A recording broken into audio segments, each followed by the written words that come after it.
அருளாலயம் தெய்வீக தமிழ் மன்ற ஆன்றோர்களுக்கும் சான்றோர்களுக்கும் என் இனிய மாலை வணக்கம். தொடர்ந்து நாம் கம்பரின் கவிநயம் என்னும் தலைப்பில் சில பாடல்களை பார்த்து வருகின்றோம். அந்த வகையில் இன்று நாம் பார்க்க இருக்கும் பாடல் பாலகாண்டத்தில் அகலிகை படலத்தில் இருந்து ஒரு பாடல் இதுதான். இவ்வண்ணம் நிகழ்ந்த வண்ணம் இனி இவ்வுலகுக்கெல்லாம் உய்வண்ணம் அன்றி மற்றோர் துயர்வண்ணம் உருவதுண்டோ, மைவண்ணத்து அரைக்கு போரில் மழைவண்ணத்து அண்ணலே, உன் கைவண்ணம் அங்கு கண்டேன் கால்வண்ணம் இங்கு கண்டேன். பாடல் இவ்வளவுதான். இந்த பாடலில் இவ்வண்ணம் என்று விஸ்வாமித்திரர் தொடங்கி ராமனை புகழ்வது போல கம்பர் பெருமான் இயற்றி அருளியுள்ளார். அகலிகை கௌதமருடைய மனைவி.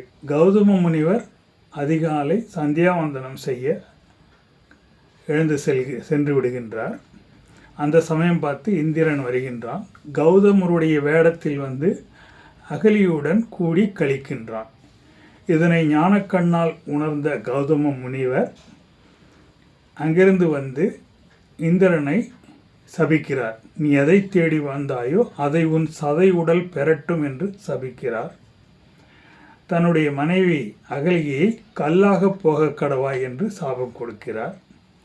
அதனால் அகலிகை கல்லாகி விடுகின்றாள். விஸ்வாமித்திரர் ராமனுடனும் லக்ஷ்மணனுடனும் மிதிலை நோக்கி நடந்து வரும் பொழுது ராமனுடைய திருவடியில் இருந்த மண் துகள் அந்த கல்லின் மேல் பட்டு அந்த கல்லானது அகலிகை உருவம் பெறுகின்றது. இந்த அகலியை எழுந்ததும், இந்த கல்லானது அகலிகையாக உருவம் பெற்று எழுந்ததும் இது யார் என்று கேட்கிறான் ராமன். அப்பொழுது இந்த கதையை சொல்லி இவ்வண்ணம் நிகழ்ந்த வண்ணம் இனி உலகுக்கெல்லாம் உய்வண்ணம் அன்றி மற்றோர் துயர் வண்ணம் உருவதுண்டோ என்று சொல்வது போல பொருள் கூறுவார்கள். ஆனால் இன்னொரு பொருளும் உண்டு.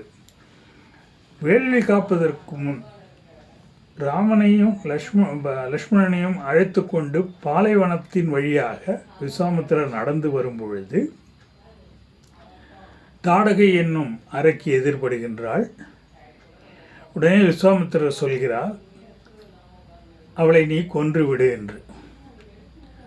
ராமன் தயங்குகிறான்.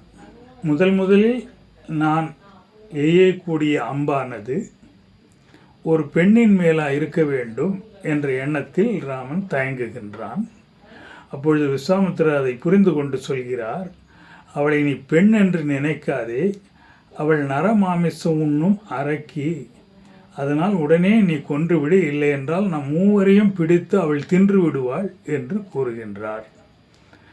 விஸ்வாமித்திரன் கட்டளைக்கு ஏற்ப ராமன் அன்று அம்பை எடுத்து தாடகையை வதம் செய்கிறான், அழித்து விடுகின்றான். அதைத்தான் இவ்வண்ணம் நிகழ்ந்த வண்ணம் இனி இவ்வுலகுக்கெல்லாம் உய்வண்ணமின்றி மற்றோர் துயர் வண்ணம் உருவதுண்டோ என்று தொடங்குகிறார் என குறிப்பிடலாம்.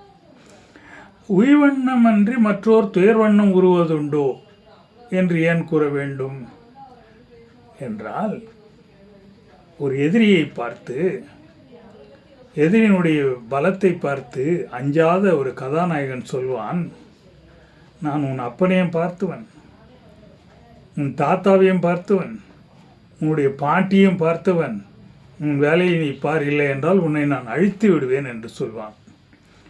கதாநாயகன் சொல்வான். ஆனால் நம்முடைய ராமன் அழித்தே விட்டார். அதை உணர்ந்து விஸ்வாமித்திரர் உணர்ந்து உய்வண்ணமன்றி மற்றோர் துயர் வண்ணம் உருவதுண்டோ என்று கூறுகிறார். ஏனென்றால் தாடகை என்பவள் ராவணனுடைய பாட்டி. ராவனுடைய பாட்டியை கொண்டான். ராவனை கொல்வது பெரிய விஷயம் அல்ல என்பது போலவும் இந்த பாடலில் பொருள் அமைந்திருப்பதால் இவ்வண்ணம் நிகழ்ந்த வண்ணம் இனி இவ்வுலகுக்கெல்லாம் உய்வண்ணமன்றி மற்றோர் துயர் வண்ணம் உருவதுண்டோ, இனி இந்த உலகத்தில் அரக்கர்களாலும் அரக்கிகளாலும் துயரம் ஏற்படாது, ஏனென்றால் ராமன் இருக்கிறான் என்பதை உணர்த்தும் விதமாக விஸ்வாமித்திரர் வாயிலாக கம்பர் இந்த சொற்களை பயன்படுத்தியுள்ளார்.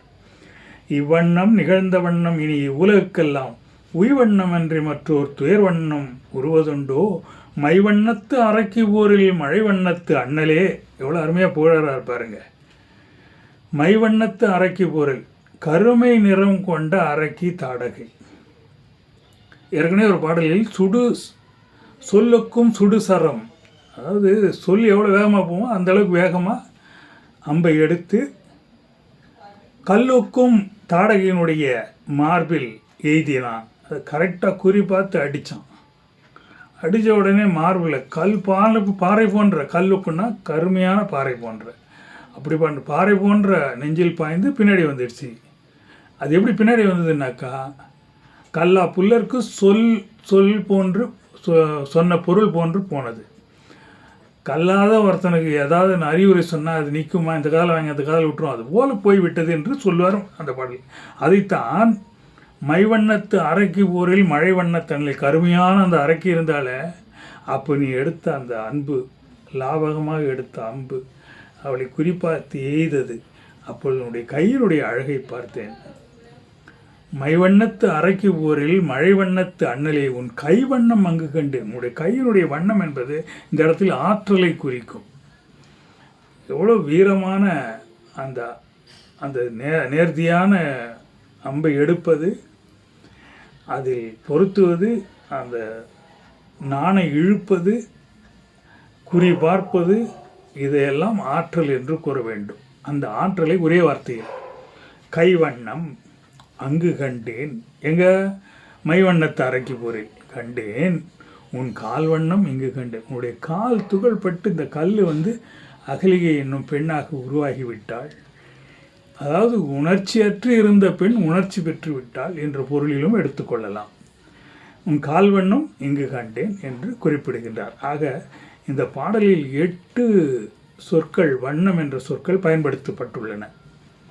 இவ்வண்ணம், நிகழ்ந்த வண்ணம், உய்வண்ணம், மற்றொரு துயர் வண்ணம், மைவண்ணத்து அரக்கி பொருள் மழை வண்ணத்து அண்ணலே உன் கைவண்ணம் அங்கு கண்டு கால் வண்ணம்ங்க. 8 சொற்களில் வண்ணம் என்ற சொல் பயன்படுத்தி உள்ளார். ஒவ்வொரு வண்ணம் என்ற சொல்லுக்கும் வெவ்வேறு பொருள் உண்டு. நிறம் என்ற பொருளும் மைவண்ணத்து அரக்கி பொருள் மழை வண்ணத்து அண்ணலே என்ற சொல்ல தொடரில் அமைந்துள்ளது. கருமையான அரக்கி. மழை வண்ணம் என்பது, மழை என்பது கரிய மேகம், மழை வண்ணம் என்பது மேகத்தை குறிக்கிறது. மேகமானது மழை பொழியும் போது எதையும் எதிர்பார்த்து பொழிவதில்லை இந்த உலகிற்கு. அதுபோல கருணை உடையவன் ராமன் என்பதை குறிப்பிடுவதற்காக மழை வண்ணத்து அண்ணலே என்று புகழ்ந்து சொல்கிறார் விஸ்வாமித்திரர். கம்பர் மிக அருமையாக அந்த உவமையை பயன்படுத்தி உள்ளார்.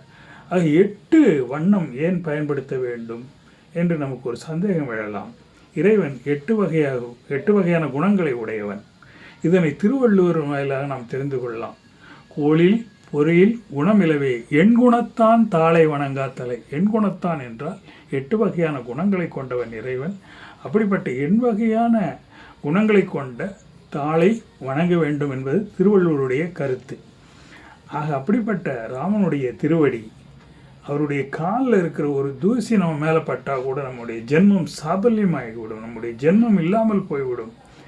ஆக பாதாதி கேசமாக வர்ணனை செய்தாலும் கேசாதி பாதமாக வர்ணனை செய்தாலும் இந்த பாடலில் மேலிருந்து கீழே வர்ணனை செய்கிற மாதிரி, ஏன்னா கையில் முதல்ல சொல்லிட்டார், அதுக்கப்புறம் தான் காலை சொல்கிறதுனால இது கேசாதி பாத வர்ணனை பாடல் என்றும் கூறுவார்கள். அப்படி மேலிருந்து வர்ணனை செய்யும்போது கடைசியாக நாம் இறைவனுடைய திருவடியைத்தான் வணங்க வேண்டும் என்பது போல அமைத்து இந்த பாடலை கம்பர் எழுதியிருப்பது தான் கவிநயம். 8 வகையான வண்ணம் பயன்படுத்தி என் குணத்தான் இறைவன் என்பதை உணர்த்தி விடுகின்றார். கேசாதிபாத வர்ணனையாக இந்த பாடலை எழுதி நமக்கு அந்த பாடலுடைய தன்மையை உணர்த்தி விடுகின்றார். இறைவனுடைய திருவடியை வணங்கினாலே போதும், அவருடைய கால் தூசி கூட நம்ம பட வேண்டும் என்ற அவசியம் இல்லை.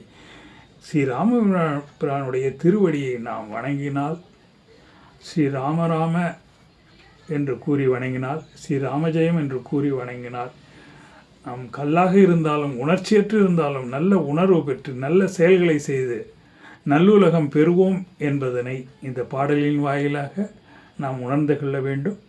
அடுத்து ஒரு பாடலை நாளை பார்ப்போம். நன்றி, வணக்கம்.